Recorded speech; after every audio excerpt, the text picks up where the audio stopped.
Un autre jour s'est levé dans la capitale Yaoundé. Bonjour madame, bonjour monsieur. Bienvenue à cette autre sortie de votre émission. Décryptons. Décryptons votre plateforme d'édification. Décryptons vous permet d'être davantage édifié après avoir écouté le message sur Communion Télévision. Décryptons, c'est avec notre personne ressource, l'apôtre Étienne Komgep. Avec lui pendant une quarantaine de minutes. Nous allons rentrer dans les profondeurs pour en savoir un peu plus suite à la thématique. Apôtre, bonjour. Bonjour Simon, bonjour chers téléspectateurs, que la grâce soit bonne sur vous. C'est un plaisir de vous savoir nombreux à écouter la grâce que le Seigneur va passer par nous pour vous apporter. Que le Seigneur vous bénisse. Voilà, apôtre, vous êtes là ce matin en tant qu'apôtre. Certainement, vous devez exercer votre autorité d'apôtre. Oh, bien sûr, un envoyé représente un royaume. Donc voilà, lorsque vous représentez, ce n'est pas de vous-même que vous allez. Donc je représente le royaume de Dieu. Donc je suis l'autorité sur là au nom du Seigneur Jésus. D'accord, c'est important d'exercer son autorité. Mesdames, Messieurs, chers téléspectateurs, vous pouvez comprendre, nous parlons ce matin de l'autorité de Dieu, exercer son autorité. Apôtre, quand vous parlez de l'autorité de Dieu, est-ce qu'il y a d'autres autorités? Est-ce que d'autres autorités ne viennent pas de Dieu? Voilà, il y a des autorités. La Bible nous dit que nous n'avons pas lutter contre des êtres de chair et de sang, mais contre les puissances.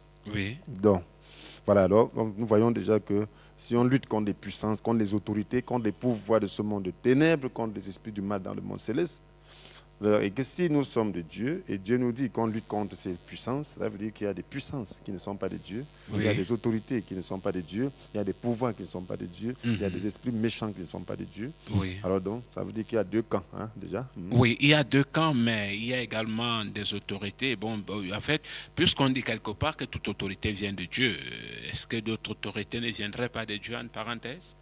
Voilà, donc lorsqu'on parle du monde spirituel, nous sommes en train de parler du combat spirituel.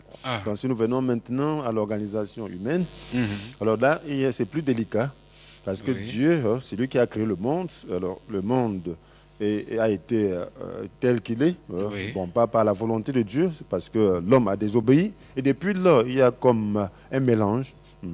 Donc les hommes sont organisés, donc si les hommes craignent Dieu, ils vont s'organiser de manière à glorifier Dieu. Oui. Alors si les hommes craignent Dieu, alors donc ceux qui gouvernent alors le feront selon la pensée de Dieu. Maintenant, s'ils ne craignent pas Dieu, ils pourront gouverner selon d'autres pensées, selon les pensées des ténèbres. Donc voilà pourquoi on ne peut pas dire que les autorités existantes ne viennent pas de Dieu. Dieu dit que toute autorité vient de lui. Parce que Dieu, dans une organisation, il faut quelqu'un pour pouvoir gérer certaines choses. Il faut une autorité pour pouvoir donc représenter Dieu. Donc, en réalité, l'autorité qui est là est supposée représenter Dieu. Donc, elle vient de Dieu. Les autorités humaines viennent de Dieu. Mais pas des autorités sataniques. Mais les autorités sataniques, Dieu qui les a créées, mais pas pour s'opposer. Donc, elles étaient des autorités, donc Dieu les a créées, et finalement, elles sont rebellées pour s'opposer à Dieu. D'accord. Donc, même les autorités humaines peuvent s'opposer à Dieu. On a vu dans l'histoire Néron et certains rois qui sont opposés à Dieu en tuant ses serviteurs, en les détruisant, ainsi de suite, en s'opposant même à l'évangile, à la pensée de Dieu. Oui. Donc, maintenant, Dieu, là, c'est une rébellion. Donc, Dieu institue l'autorité et l'autorité peut se rebeller contre Dieu. D'accord. Maintenant, où doit-on exercer son autorité? Voilà, nous exerçons notre autorité contre les pouvoirs des ténèbres. Là où Dieu nous place, nous devons exercer l'autorité pour amener la volonté de Dieu à se faire sur la terre. Parce qu'en réalité, la Bible nous dit que ton règne vienne. C'est ce que Dieu nous suggère comme prière. De prier, que ton règne vienne, que ta volonté soit faite sur la terre comme au ciel. Donc au ciel, la volonté de Dieu est bien faite. Il faut maintenant qu'elle se fasse sur la terre. Alors donc, nous voulons que la volonté de Dieu se fasse sur la terre. Nous exerçons l'autorité pour que la volonté de Dieu se fasse, pour que son règne vienne, pour que les gens respectent Dieu et pour que les gens fassent sa volonté. Voilà, parlant de l'autorité, vous faites également allusion au combat. Et je viens vous poser la question de savoir combien de niveaux y a-t-il pour combattre? Voilà, donc il y a... Combien de niveaux de combat? Voilà, combien de niveaux de combat? Donc, nous avons vu qu'il y a le combat à deux niveaux principaux. Deux niveaux? Oui. Donc, il y a le combat contre les êtres célestes, contre les puissants des ténèbres. Donc, vous voyez, lorsque le Seigneur nous montre un peu comment le combat se passe. Oui. On a vu le cas de cet ange qui, à la réponse de Daniel, de la prière de Daniel, lui a apporté un message, mais qui a été retenu par une puissance dans le monde céleste. Donc ça, c'est un combat. Il y a un combat qui se livre à ce niveau. Donc maintenant, à notre niveau, il y a le royaume de Dieu en nous. Oui. La Bible dit qu'il y a un combat en nous. Jacques pose la question aux fidèles à qui il s'adresse dans Jacques chapitre 4, d'où proviennent les conflits et les querelles entre vous. N'est-ce pas, des désirs égoïstes qui combattent sans cesse en vous. Des désirs égoïstes qui combattent. Donc il y a un combat en nous. Un combat en ceux-là qui ne sont pas entièrement soumis à Dieu. Oui. Donc c'est un combat qui doit être remporté. Donc si ce combat n'est pas remporté, alors cela aura des conséquences sur le combat céleste. Okay. Parce que pour que le combat céleste soit remporté, alors, il faut une libération en nous. Donc maintenant, s'il y a une lutte, et la Bible nous dit d'ailleurs que dans Galates chapitre 5, verset 16, que laissez le Saint-Esprit diriger votre vie et vous n'obéirez pas aux désirs, les désirs qui animent l'homme livré à lui-même. Donc, il y a l'homme livré à lui-même, la chair. Donc, alors qu'il y a ces désirs. On dit que ces désirs sont diamétralement opposés à ceux de l'esprit. L'esprit a des désirs qui sont à l'opposé de ceux de l'homme livré à lui-même. Donc il y a un combat. Donc il y a un combat spirituel en nous. Oui. Donc, il y a les désirs de l'homme livré à lui-même, ça veut dire lorsque nous ne sommes pas soumis à Dieu, donc c'est nos désirs combattent l'esprit. Alors si l'esprit ne peut pas être libéré, quand l'esprit veut être libéré, nos désirs combattent. Bon, maintenant ce combat est contre quel royaume?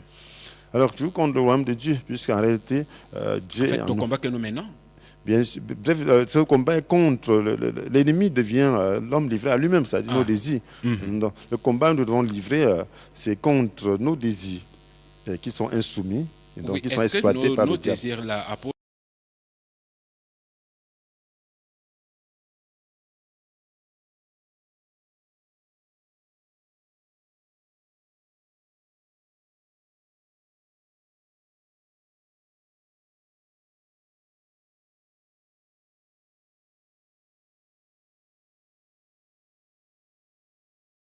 ce passage du roi des Perses.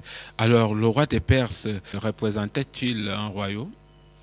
Voilà, donc, vous voyez, le roi des Perses, à l'époque de Daniel, où cette histoire se fait, Oui. donc, alors, il y avait eu l'empire babylonien. Donc, vous voyez, Daniel est venu sous l'empire babylonien. Ensuite, maintenant, il y a eu l'empire médo-perse. Et lorsque Daniel parlait, c'était le roi des Perses, le Perse qui dominait. Donc, voilà. Donc, vous voyez, l'empire, c'est quoi? C'était un royaume qui s'étendait sur presque toute la terre connue de l'époque. Donc, voilà, un pays commence à être puissant, commence à soumettre tout le royaume environnant et fait sa conquête, la conquête presque du monde existant. Donc, devient un roi. Donc, un empire donc, qui s'étendait, ainsi de suite. Donc, un roi.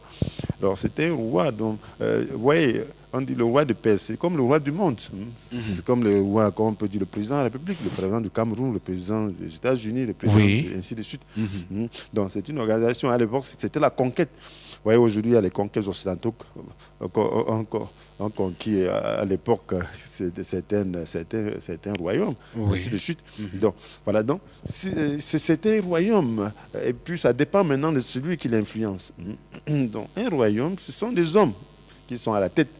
Comme chaque être humain peut être influencé par le bien ou par le mal. Donc, on ne peut pas dire d'office que c'est un roi qui a la solde du diable. Parce que la Bible nous dit que toute autorité vient de Dieu. Parce qu'en réalité, vous voyez, le roi Cyrus a ordonné la reconstruction du temple. Donc, mais il y avait une puissance aussi derrière lui. Donc nous voyons dans le cas du royaume de Perse, alors, vous voyez que c'est une puissance. Et donc, comme le chef du royaume du Perse, c'était une puissance donc, qui gouvernait ce royaume, qui gouvernait ce royaume à travers cet empereur. Donc, c'est une puissance donc, qui s'est opposée à l'ange qui a apporté le message à Daniel. Donc, ça veut dire qu'une puissance cherche à gouverner. Derrière l'homme, il y a une puissance. D'accord. Donc, l'homme a un champ de combat. Donc, quelle est la puissance qui va l'emporter? ça dépend donc de nous. C'est nous, les chrétiens, qui pouvons décider de la puissance qui va l'emporter sur celui qui règne. D'accord. Puisque Dieu nous a donné l'autorité de pouvoir vaincre ces puissances. Il nous a dit de prier. Voilà, dans la Bible, il dit de prier pour les rois. C'est ce que Timothée dit, ce que Paul dit. Timothée, donc, de prier, d'élever des prières pour les rois. Pourquoi on doit prier pour les rois? Parce qu'ils sont susceptibles d'être manipulés par des puissances qu'eux-mêmes ne connaissent pas.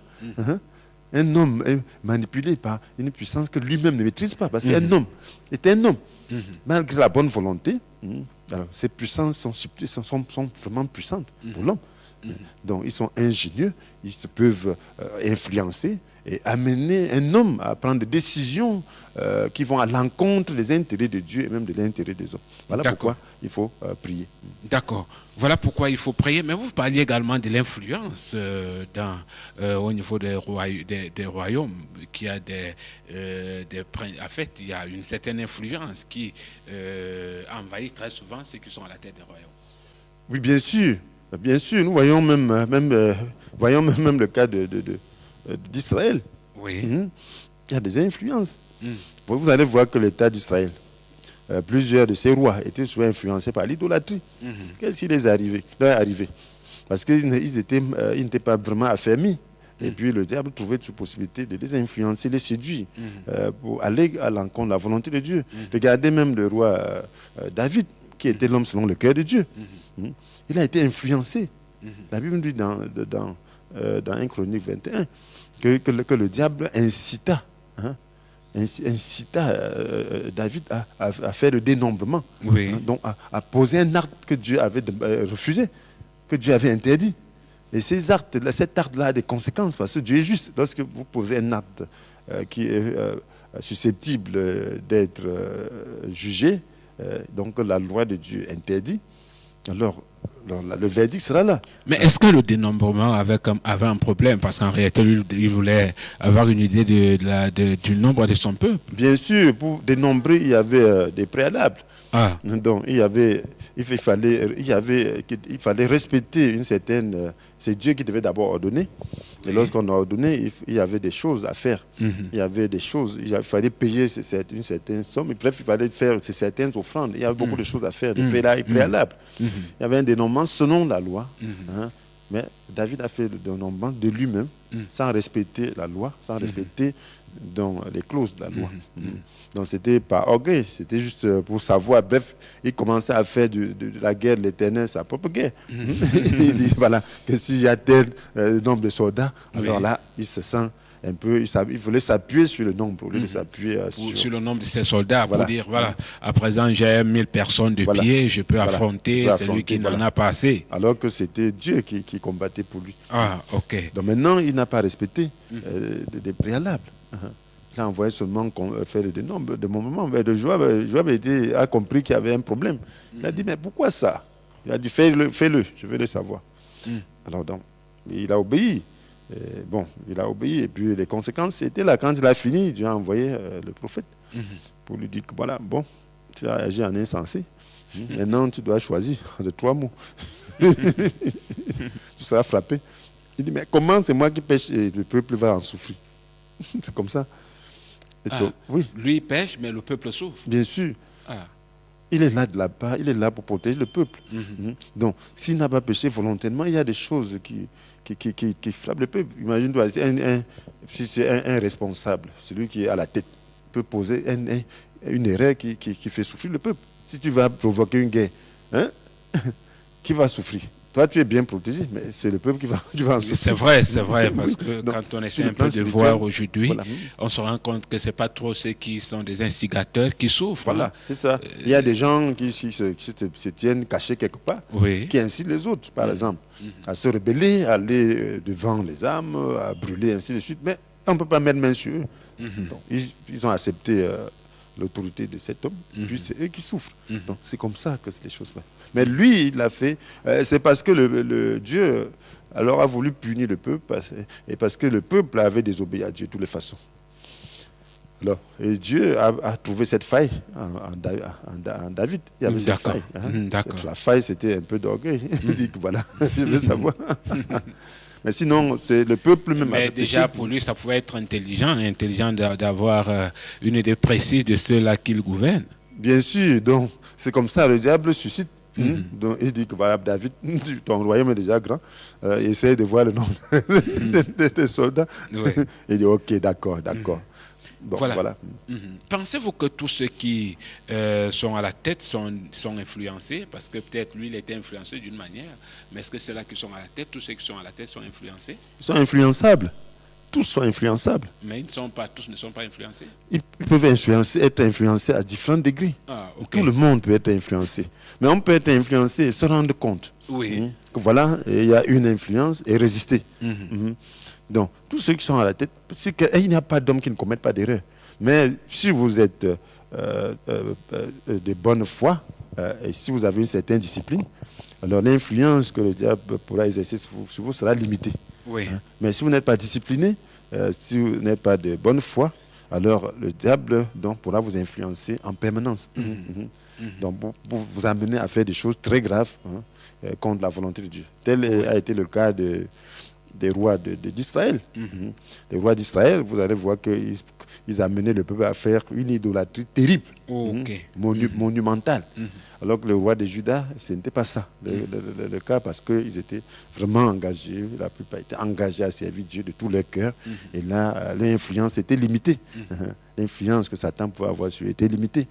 Donc, il est question de l'intégrité. Donc, un homme qui n'est pas intègre est déjà à la merci du diable de toutes les façons. D'accord. Un homme qui n'est pas intègre à la merci du diable. Parce que même celui qui est intègre a besoin de lutter. Combien de fois celui qui n'est pas intègre, il y a déjà une grosse brèche, une grosse faille en lui pour que le diable s'installe. C'est comme Judas, n'est-ce pas? Ils étaient 12. Pourquoi c'est Judas qui a été exploité? Parce qu'il y avait une grosse brèche dans sa vie. Il aimait beaucoup d'argent. Voilà, vous dites que tous ceux qui sont à la tête sont influençables. D'autres sont influençables à différents degrés. Mais qu'en est-il pour ceux qui sont à la tête de nos églises? Voilà, je parle en général, que ce soit à la tête de l'église. L'église, ce sont les hommes.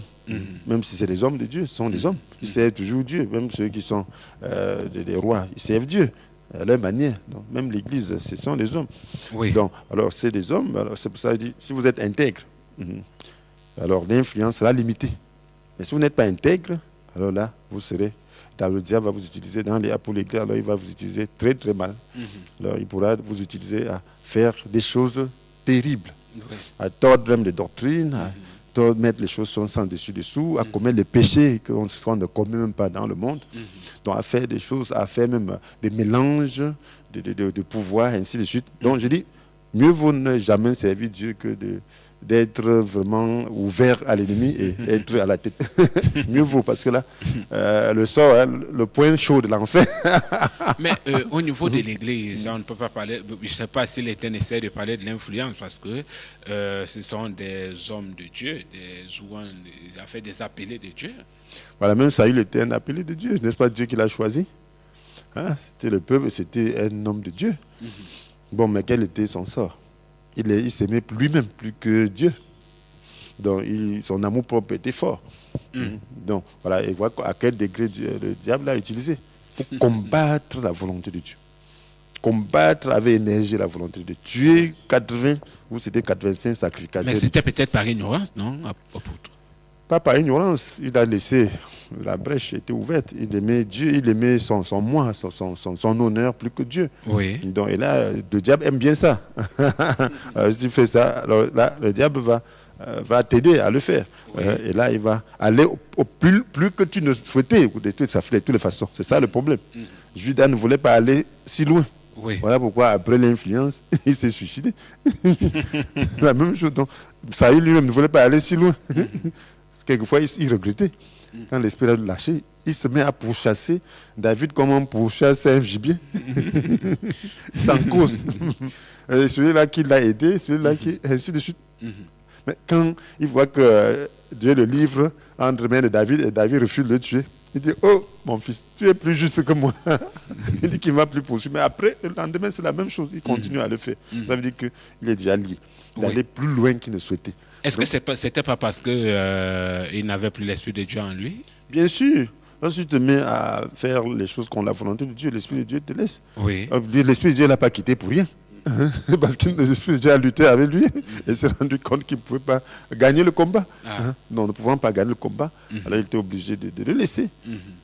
De le laisser à lui-même. Voilà pourquoi on parle de l'homme livré à lui-même. D'accord. L'homme livré à lui-même et sans secours. D'accord. Voilà, Jésus en venant sur la terre avait certainement des missions. Combien de missions avait-il? Voilà. Combien de missions avait-il? Voilà, il avait une mission. Une seule. Une seule mission. C'était Oui. il a dit qu'il est venu afin que les hommes aient la vie, et une vie abondante. C'est ce qu'il dit dans Jean chapitre 10, verset 10. Il a une seule mission. Donc, il dit que le voleur ne vient que pour tuer, pour voler, pour tuer, pour détruire. Lui, il est venu afin que les hommes aient la vie et une vie abondante. Donc, cette mission doit se perpétuer jusqu'à la fin. Oui. Oui, donc, cette mission, c'était de se sacrifier pour permettre que ces hommes aient la vie, une vie abondante. Oui. Parce que sans son sacrifice suprême, l'homme resterait toujours dans ses péchés et éloigné de Dieu. Et il resterait toujours esclave du diable. Mais avec son sacrifice, alors la Bible nous dit dans Colossiens 2, verset 13, qu'il nous a pardonné toutes nos fautes. Toutes nos fautes. Car il a annulé l'acte qui établissait nos manquements à l'égard des commandements. Annulé.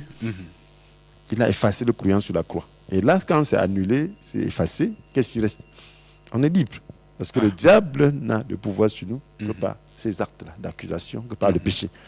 Donc voilà pourquoi on dit par la suite que là, il a désarmé toute autorité satanique, j'ajoute satanique, tout pouvoir satanique, délivrant publiquement en spectacle quand il a traîné dans son cortège triomphal après sa victoire à la croix.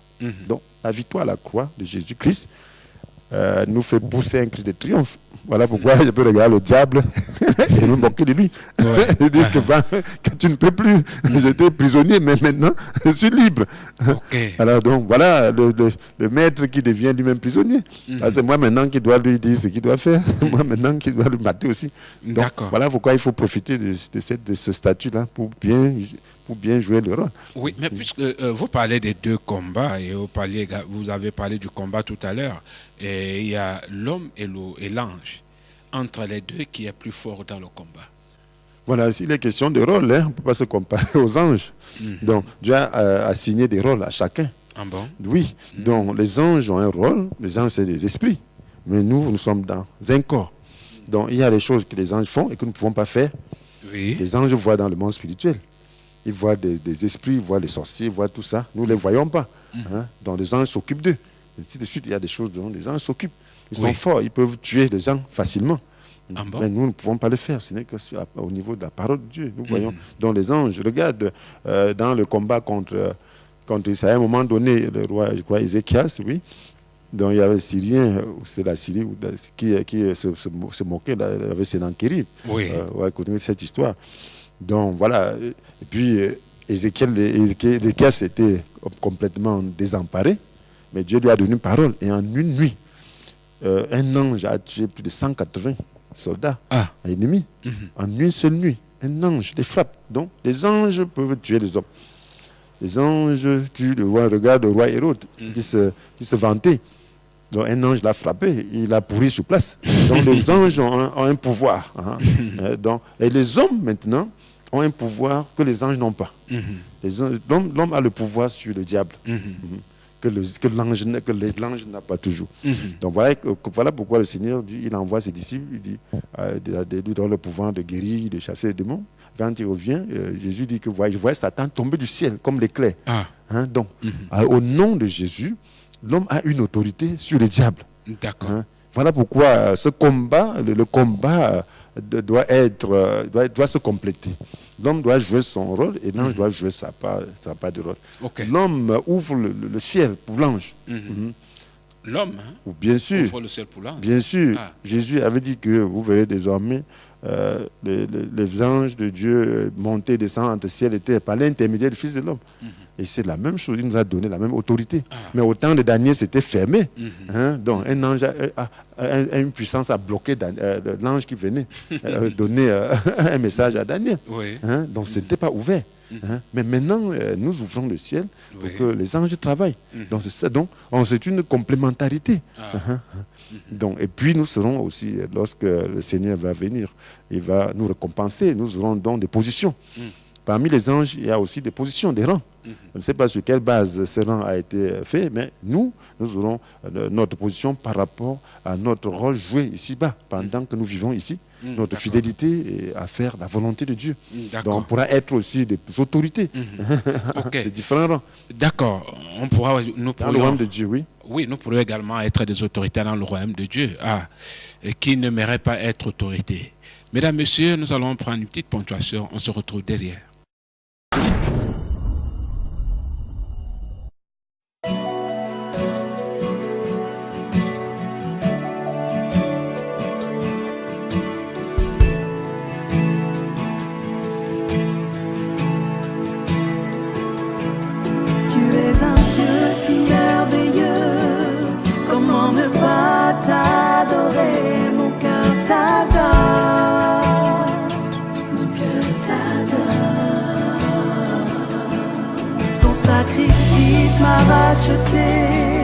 Tu es la source de ma paix, mon cœur t'adore. Mon cœur t'adore. Auprès de toi je veux rester, Seigneur, en toi j'ai tout trouvé, mon cœur t'adore. Mon cœur t'adore. Oui, tu es mort pour moi, Seigneur, sur une croix, et mon cœur veut t'adorer, toi mon bien-aimé. Dis, es-tu Seigneur, digne de ma louange, de mon adoration. Oh, digne es-tu Seigneur,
Mesdames, Messieurs, chers téléspectateurs, merci de revenir sur ce plateau avec nous. Hein. Vous êtes bel et bien sur Communion Télévision, l'émission décryptant votre plateforme d'édification.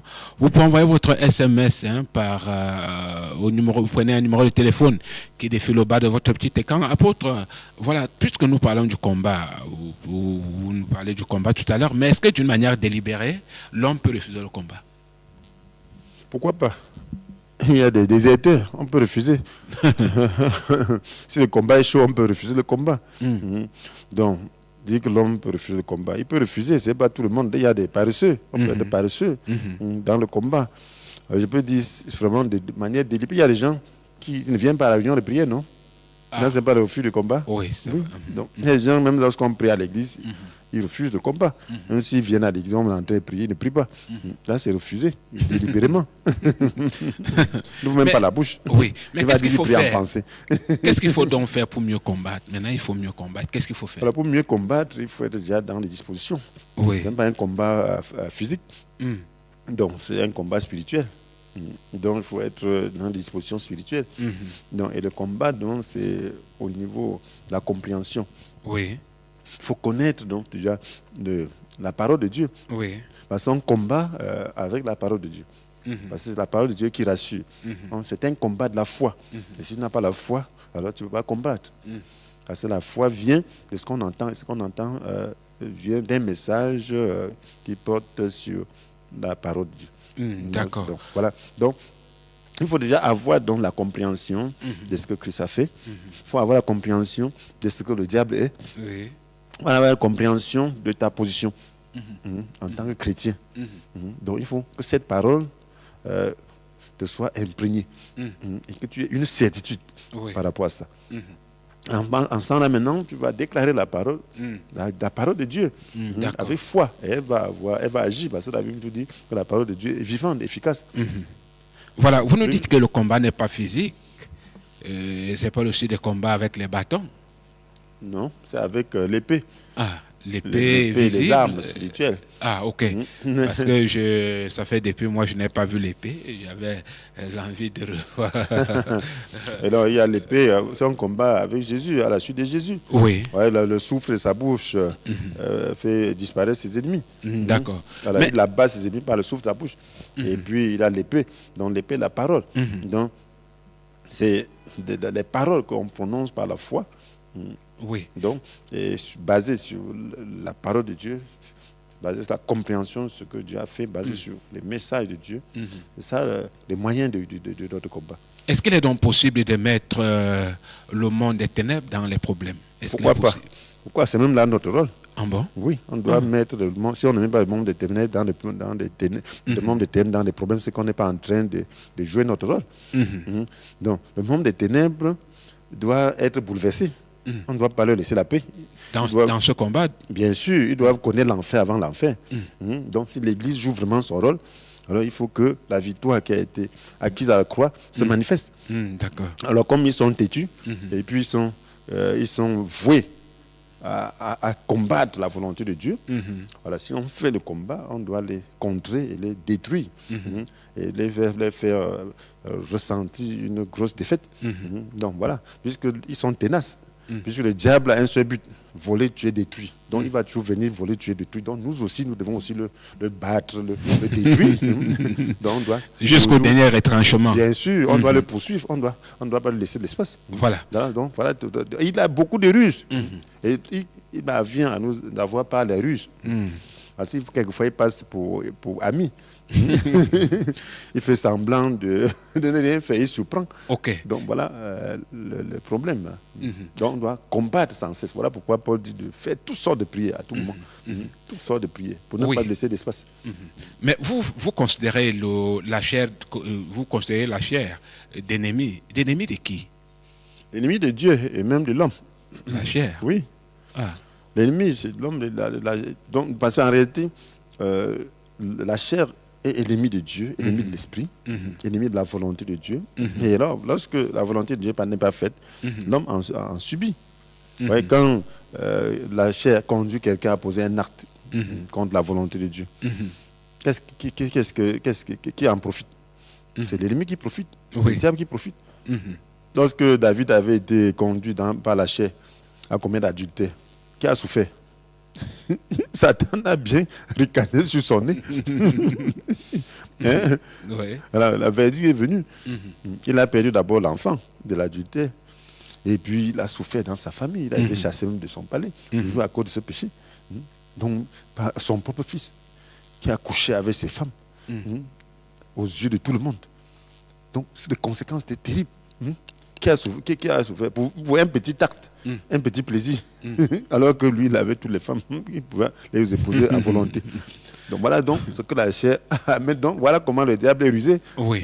Lorsqu'il il ne pouvait pas avoir le peuple d'Israël Oui. dans le désert, il a conseillé ce Balaam, il a essayé de maudire et ça n'a pas donné. Lorsque la puissance, ils essayent, et puis voilà la puissance de Dieu qui est plus forte. Donc qu'est-ce qu'il fait? Il cherche la séduction. Il a conseillé les Madianites d'aller séduire les hommes israélites, les inviter à leur fête et coucher avec eux. Et c'est ce qu'ils ont fait. Et alors, finalement, Dieu les a punis. Donc voilà donc, comment le diable aussi, d'une manière indirecte, parvient à gagner. Vous dites que les désirs de la chair peuvent influencer l'homme. Bien sûr, donc voilà comment ça influence. Par exemple, lorsque l'homme ne porte pas sa croix, parce que nous devons être disciplinés. Donc Jésus, lorsqu'on croit, Jésus doit être sur le trône. D'accord. La Bible dit, vous n'avez pas encore résisté jusqu'au sang dans votre combat contre le péché. Donc l'homme qui croit a fait alliance de résister jusqu'au sang dans son combat contre le péché. Parce qu'il sait que lorsqu'il cède délibérément au péché, alors il en pâtit, il détruit le temple de Dieu. Et le temple, tu ne peux pas détruire le temple de Dieu pour rien. La Bible dit que Dieu ne laissera pas impuni celui qui détruit son temple. Donc, voilà comment le diable procède. Donc, il doit donc être un vrai soldat. Un vrai soldat, c'est quelqu'un qui donne sa vie pour la cause. Donc, il doit accepter donc de résister jusqu'au sang. D'accord. Mais apôtre, peut-on parler de la convoitise? Bien sûr, la convoitise. Bon, voilà. Est-ce que c'est une mauvaise chose, la convoitise? Convoiter déjà. Si on parle de mauvaises choses, bonnes choses. Donc, ça m'amuse parce que là, on dit convoiter, c'est déjà le diable qui est en train de berner. C'est une très mauvaise chose. C'est ce qu'on n'a pas quand même qu'on convoite. Donc on est en train de tirer, d'attirer vers le mal, convoiter. Ce qu'on n'a pas, on n'a pas besoin de convoiter. On a besoin tu n'as pas besoin de convoiter, tu as besoin d'exprimer ta demande à Dieu. La Bible dit, ne vous mettez en souci pour rien, dans toutes choses. Alors, à exprimer vos besoins à Dieu, adressez-lui vos prières et vos requêtes en lui disant aussi votre reconnaissance. Alors la paix de Dieu qui surpasse tout ce qu'on peut imaginer, tout ce qu'on peut imaginer, gardera votre cœur et votre pensée sous la protection de Jésus-Christ. Tout ce qu'on peut concevoir, voilà, gardera votre cœur et votre pensée sous la protection de Jésus. Donc, voilà, la convoitise, c'est que le cœur n'est pas en paix. La convoitise, c'est un état où on est attiré et où on veut quelque chose. Et qu'on n'a pas droit d'avoir. Donc c'est ça la convoitise. Donc, voilà, donc on n'est pas en paix. Mais Dieu dit, si tu as un besoin, alors tu confies ton besoin à Dieu. Tu ne convoites pas. C'est que ce sont des désirs, ce qu'on appelle des passions incontrôlées. Oui, mais à un moment donné, apôtre, c'est vrai que ce sont des désirs, des passions incontrôlées. Vous savez qu'il y a des personnes qui disent apparemment le ciel est fermé pour ma cause, parce que depuis j'ai prié, je n'ai pas pu avoir ne serait-ce qu'une seule paire de chaussures et comme encore moins un seul bon vêtement. Et maintenant il arrive à convoiter. Voilà, donc ce n'est pas la bonne chose de pouvoir convoiter. La Bible nous dit de faire du règne de Dieu, et ce qui est juste à ses yeux, notre préoccupation première, et toutes les autres choses nous seront données. En plus, donc, on doit faire du règne de Dieu, sa préoccupation première. Donc, s'il manque de chaussures, manque d'habits, il doit dire, Seigneur, merci, parce que c'est toi qui donnes. Alors, si tu peux nourrir les oiseaux, si tu peux habiller élégamment les herbes du champ, alors tu ne manqueras pas de m'habiller aussi. D'accord. Ta pensée est en Dieu, pas dans les choses. Donc, lorsque les pensées sont dans les choses, alors c'est mauvais. Est-ce que cette convoitise peut entraîner la sorcellerie? Bien sûr, si on a l'esprit des sorciers, des sorcelleries, ça peut entraîner. Mais qu'est-ce que le sorcier fait? Souvent, moi j'étais tout petit, on disait les vampires, qu'est-ce qu'ils viennent chez toi? Tu es en train de préparer. Il te regarde, tu ne lui donnes pas, il vient la nuit te manger. Donc ça a suscité donc, la convoitise. Hein? Donc voilà, ce qui fait que il va te voir certains grands-mères, il te regarde, il ne vient pas me manger, il te donne, il te donne à manger. Oui. Donc voilà, donc lorsque si tu as la sorcellerie, et c'est ça l'esprit africain de sorcellerie. On va voir dans certaines zones, dans certaines cultures, les gens ne donnent pas parce qu'ils veulent donner, parce qu'ils ne veulent pas qu'on les attaque par la sorcellerie. Parce que les gens convoitent. Oui. Il y a des zones où, à l'époque, on ne pouvait pas construire une bonne maison. Oui. Parce que tu construis, on va convoiter et t'attaquer par la sorcellerie. Parce que si tu n'es pas protégé. Donc, tout ça, ce sont des éléments de la sorcellerie. Oui. Hein? Alors, ils convoitent beaucoup. Maintenant, sa sorcellerie sort. Sa sorcellerie se manifeste. Donc, c'est très dangereux. Oui, mais est-ce qu'il est possible de trouver les sorciers en un lieu? Bon, en un lieu, on ne peut pas dire que voilà le sorcier avec les yeux. C'est dans ces activités. Ce sont les sorciers qui reconnaissent même souvent les sorciers. Oui, c'est entre eux alors. Entre eux, quelquefois, ils peuvent parler un langage que tu ne comprends pas. Je me souviens, une fois, en lieu public, alors 2 personnes sont mises à parler des choses, on ne comprenait rien. Dit que mais tu me connais, on va voir ça. Ils ne se connaissaient pas physiquement. On va se rencontrer. Tu ne me connais pas. Après, on va dire que ainsi de suite. Donc, des choses comme ça. Ils parlaient un langage que le commun des mortels ne comprenait pas. Tout le monde était étonné. Il y avait une foule.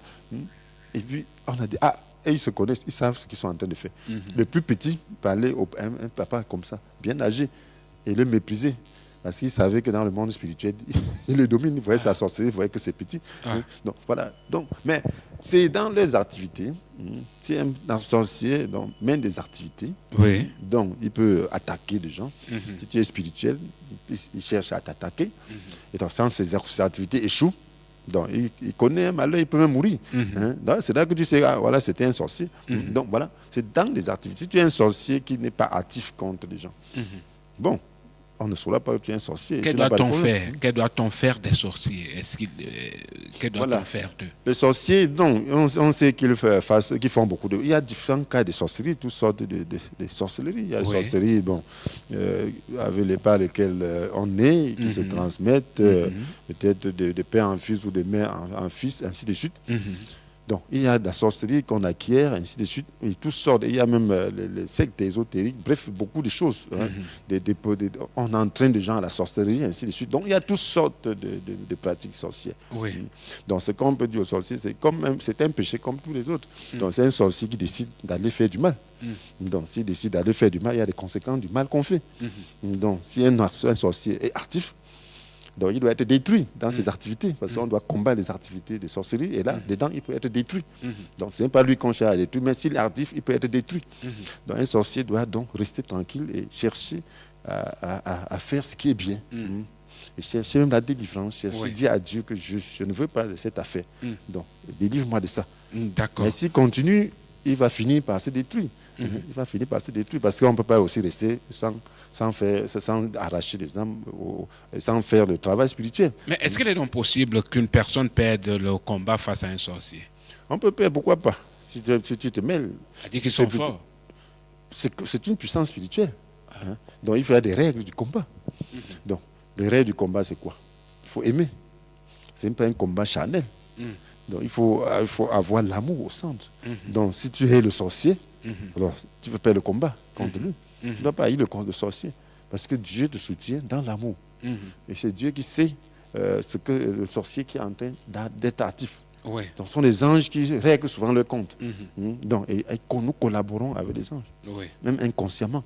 Mais ce que nous faisons comme combat spirituel, alors nous ne discernons pas si c'est le sorcier ou si c'est les puissances spirituelles. Donc quand une puissance se manifeste, nous prenons autorité sur ces puissances, nous les détruisons. Donc si c'est un sorcier, il peut être détruit. Donc c'est ainsi de suite. Donc nous jugeons des puissances spirituelles qui cherchent à nous perturber.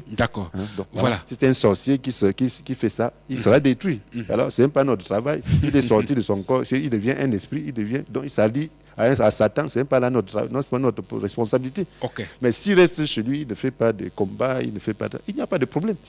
On n'a pas de problème. On a vu beaucoup de sorciers meurent. Lorsqu'on fait l'évangélisation, lorsqu'on fait des trucs, simplement parce qu'ils veulent contrecarrer la puissance de Dieu. Ils doivent rester tranquilles. Maintenant, pour ceux qui veulent faire mourir les œuvres de la chair, qu'est-ce que vous leur donnez comme conseil? Alors, ce que nous pouvons leur donner comme conseil, c'est qu'ils puissent comprendre la parole de Dieu. Oui. Et qu'ils comprennent ce que Christ a fait à la croix. Qu'est-ce que Christ a fait à la croix? Alors, nous allons comprendre que ce n'est pas par la chair qu'on combat la chair. Oui. La Bible nous dit dans Romains chapitre 6, verset 6 que comprenez donc que l'homme que vous étiez autrefois a été crucifié afin que le péché, dans ce qui fait sa force, soit réduit à l'impuissance et nous nous servions pour le péché comme des esclaves. Oui. Donc c'est une condition. Cet homme-là que nous étions a été crucifié. Donc il faut se tenir sur cela. La Bible nous dit dans Romains chapitre 10, verset 10 que si quelqu'un croit dans son cœur, celui qui croit dans son cœur, Dieu le déclare juste. Celui qui l'affirme de sa bouche, Dieu le sauve. Donc il faut affirmer cela. Si tu crois cela, tu as un statut de juste, mais il faut l'affirmer pour avoir l'expérience. Donc cela demande donc que tu comprennes la position de la chair, tu l'affirmes jusqu'à ce que cela devienne expérience en toi. C'est pas combien de fois tu dois avoir l'affirmer, mais il faut qu'à tout moment tu puisses avoir ça, que tu persistes. Je ne sais pas combien de temps, ça doit prendre même du temps, ça doit prendre même des jours, ça doit prendre même des mois, que tu puisses parvenir donc à concrétiser ça, que ça devienne une expérience en toi. Parce que c'est l'épée agit. Donc ce n'est pas toi qui le fais, c'est l'Esprit de Dieu qui se sert de la parole de Dieu pour agir. D'accord. Donc voilà comment celui qui veut se délivrer de la chair doit faire. D'accord. Mesdames, Messieurs, le temps qui nous est imparti est arrivé à son terme. Apôtre, merci d'être venu une fois de plus ce jour pour apporter quelques éclaircies à l'endroit de nos auditeurs. C'est moi qui vous remercie. C'est une bénédiction pour moi aussi de pouvoir être un instrument que le Seigneur va utiliser. Et il faut assurer que c'est Dieu qui parle, c'est pas moi.